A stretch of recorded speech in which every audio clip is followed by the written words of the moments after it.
What's up, guys? Thanks for joining me for a new video. In this one, I want to share my personal plan to increase my productivity in 2021 and beyond.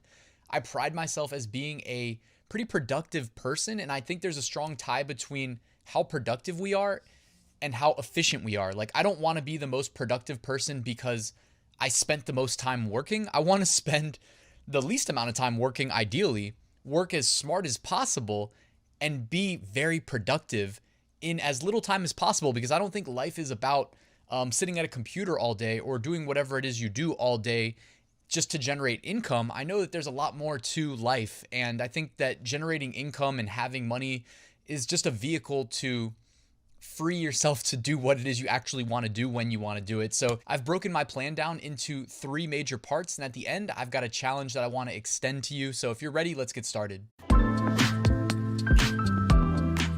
Real quick, before we get to the productivity tips, just want to remind you, I run a weekly print-on-demand giveaway completely free to enter. Use the link at the top of the description to do so. This week, sponsored by the Flying Upload, print-on-demand upload automation, AutomatePOD, print-on-demand design creation automation, and All American Graphics, premium pre-made graphics that you can use in your designs. And right next to that link, I've got a link to my passive income Facebook community. So if you'd like to join, I'd love to have you. Just use that link and I'll let you in. All right, let's talk about productivity tip number 1. This is probably the most important one out of all of them, and I think it has the most data behind why it's something we should all be striving to do, and that is, simply put, we need to sleep more. Now, I am not bad about my sleep. I'm good about sleeping. I don't know what it is, but I just need the sleep. I don't know if it's that I'm in tune with my body more than other people are, because I know a lot of my friends don't think they need 8 hours of sleep a night. I don't need to be told by somebody that I need 8 hours, though. I know I need it. Like, I feel it physically and mentally if I don't get 8 hours. And I know 8 might seem excessive, but, you know, I was listening to, before I did this video, I listened to, you know, I've probably listened to Matthew Walker. He's like the sleep doctor. He's been on Joe Rogan. He's been on a TED Talk. Very well received. I mean, you can already see on YouTube alone, so just YouTube, over 10 million views. And probably there's a lot of people like me that have re-listened to his stuff multiple times. So this time I went through and I took notes, and here are just a couple. I mean, again, I'll put a link in the description to his interview on Joe Rogan, which is the most extensive. He talks for like 2 hours. And this was years ago, so I'm sure the science has only gotten better. But there's some interesting stuff about what happens when we don't get enough sleep. And like I said, I didn't know maybe all of these data points, but I know that I need my sleep. That's one of the things that I can't sacrifice. But that being said, you know, I'm definitely guilty of maybe getting 7.5 hours sometimes. And I would like to get all 8 hours, but also with a caveat there, with an asterisk. I want to get 8 hours of sleep, and I want to wake up a little bit earlier, because I definitely am way more productive in the morning, as I'm sure pretty much everybody is. I think I heard that like Jeff Bezos doesn't take meetings before lunchtime or something like that, just because he wants to, it was something like that, where he wants to get the most out of his mornings. So I can definitely relate to that. Like my brain's ability to process information, and while I'm not doing too much web development, like I was working on that this morning and yesterday, and it's like one of those things where if I attack it early in the day, I feel like I can get to the solutions when I'm working on creative things much faster. So here's some interesting notes from Matthew Walker's TED Talk and his appearance on Joe Rogan. So sleep reduction will result in lower productivity and efficiency. And that's just like a way of me saying it at a high level. But if you listen to him talk, he actually gives you the actual things that change in your brain when you don't get enough sleep. It lowers your testosterone. It results in poor cardiovascular health. And I put a note right here at the bottom that says, in spring, daylight savings time, where we lose an hour of sleep, the day after, there's a 20% spike in heart attacks. In fall, where we get an extra hour of, you could say, sleep or time, it does happen in the middle of the night, so it pretty much is sleep.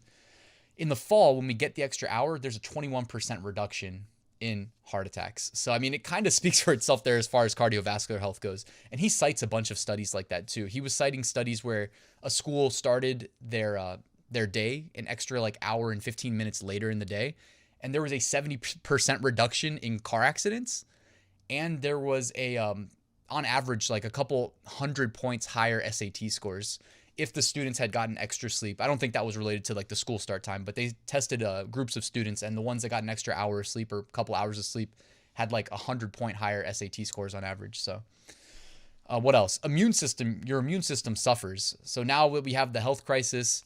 You should be really paying attention to your sleep, right? If your immune system's going to suffer, there are these things called NK cells. I forget what it stands for. It's something like something killer, like whatever, something negative killer cells. I think it might be something like that. Essentially, the things that attack the things that cause cancer, the cells that help fight them, you have a reduction in them. I think he said that if you get like 4 hours of sleep, and they tested, there was like a 70% reduction in them. So you definitely want those cells in your body to fight off the cancer-causing cells.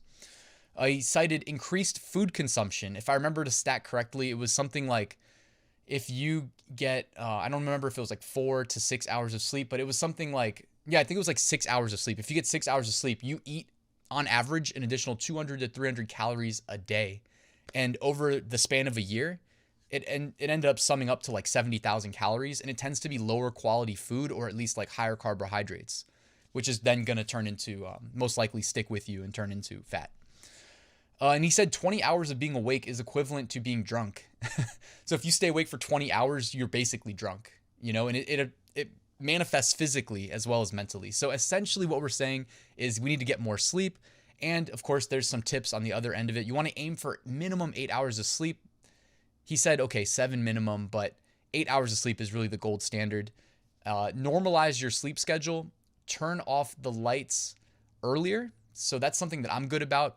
I usually turn my lights off at like 10 p.m., honestly, just to get my body ready to be asleep. That way it's not that hard to convince it to sleep.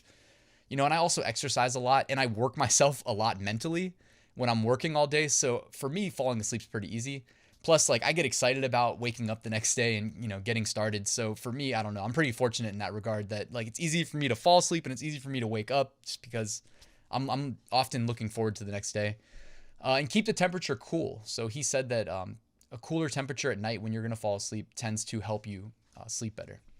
And again, there's way more to it, guys. I'll put a link in the description if you want to watch. It's a really good watch. All right, productivity tip number 2. This one I really believe in. You need to level up your technology. Level up your computer. Don't let a slow computer slow you down. It should be the opposite. You should be slowing the computer down, right? If the computer's slowing you down, it just doesn't make sense to me. In that we're going to be the year's going to be 2021. The year to have a fast computer to me was like probably 10 years ago to invest in a fast computer. And in 2021, it's like if your computer's slowing you down, and this is not my setup, by the way, but this is basically very similar to mine as far as how I have my computer going. I mean, for me, I use smaller monitors on the side and I have a TV above, so definitely bigger. But anyways, like a fast computer, or at least a computer that is equal to you as far as your usage, because I know not everybody's a computer whiz, is something to me that's like a no-brainer investment if you can afford it, if you're serious about running an online business, which, I mean, come on, like even prior to what happened in 2020, it's like you could see the trend of online businesses coming and e-commerce continuing to grow. Like that's not anything crazy to say in 2020. And now it's like, okay, whether you were resisting adoption of e-commerce or not, you've pretty much had to participate and start buying things online this year. So, you know, if you're going to be on the other side of that, which is not just a consumer, but also a seller and business owner, you know, don't let your computer get in the way of you scaling up your business and being successful. And in addition to that, guys, I don't have the exact statistics on how much your productivity is increased when you add a monitor. But when you go from 1 to 2 monitors, it's like a massive game changer, at least everybody that I've ever talked to, including my own experience. And then when you go from 2 to 3, to me at least, it's another massive game changer. So, and then I usually use my 4th one above for like entertainment, but if I ever need to use it, it's there. So I really believe in multiple monitors. And if you haven't tried, by the way, if you haven't tried I should have put a slide in for this. When you use your primary monitor, like the one right in front of you, try out not a 4K monitor, but I believe the resolution is 2560 by 1440. Let me Google it over here and try to give you the name of this resolution. So it's called WQHD and it's called 1440p. All right, like I promise you, you're going to like it. I can pretty much guarantee it. So if you use a 4K monitor, things just get too small. And then when you zoom, it's just, I've done 4K. I'm not a fan. I ended up returning it. And the WQHD 1440p monitor for me, for my primary monitor, has been a game changer. And I've been using it for years. So I definitely would recommend it. It just gives you more pixels, more real estate, more screen real estate without having to strain your eyes. Productivity tip number 3. Now, this is one that I don't really struggle with. Like, I'm not that into social media, and I don't have some burning desire to constantly be like reading some news feed about what's going on in other people's lives. So that being said, I know that especially for younger people, there is kind of a feeling like you have to be present on social media. So I don't fault you for being on social media, but like, try to limit your exposure. If your end goal is to start a business or scale a business, or ultimately if it's just to make money, when you're doing something that's not getting you closer to that end goal, at least try to be conscious, try to be present, and just think about it while you're looking at Instagram or looking at Facebook or looking at Twitter.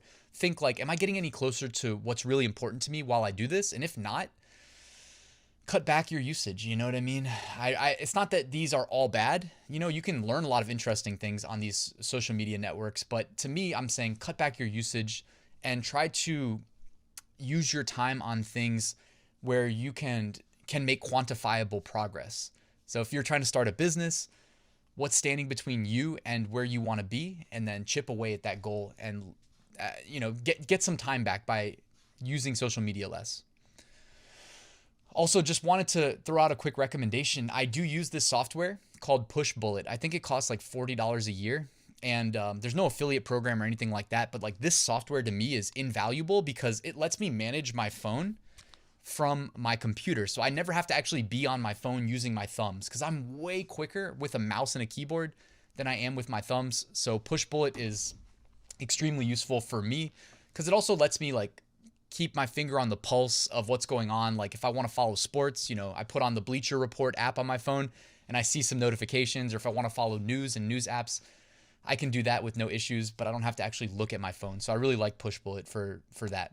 Now, before I wrap this video, I have a challenge for you. My challenge for you in 2021 is to learn something new every single day, which is a low bar, but what I really mean by that is to learn something new with intent. What I'm not challenging you to do is to turn on your TV and be told what to think about, how to feel about that thing, and when to be thinking about it. If you take a step back and think about when we're a product of our environment, it can be very easy to just turn on the TV because it's there. Oh, cable news, and what should I think about and how should I feel about it? It's like, I want you to like have intent and go find something that's interesting to you and seek out that knowledge on demand. Whether it is on YouTube, I put a YouTube logo up here because I'm on YouTube all the time, because I can go and get information on demand instantly. And there's like some of the smartest people in the world out here just sharing their knowledge for free. So learn something new every day, and hopefully it will become as addictive as it is to me, to you. Because I really think it's one of the greatest things about being alive today is that we have all this like instantaneous information available to us on demand. All right, and that's pretty much it for this video, guys. Just a quick reminder, I do have some courses that have essentially outlined my journey as a e-commerce seller through various methods over the past 4 years. If you'd like to check any of them out, I'll put a link in the description. And that's it. Thank you so much for watching this video till the end. If you haven't already and you want to hit that like button and subscribe, that would be awesome. I'd really appreciate that. But thank you guys. I'll see you tomorrow.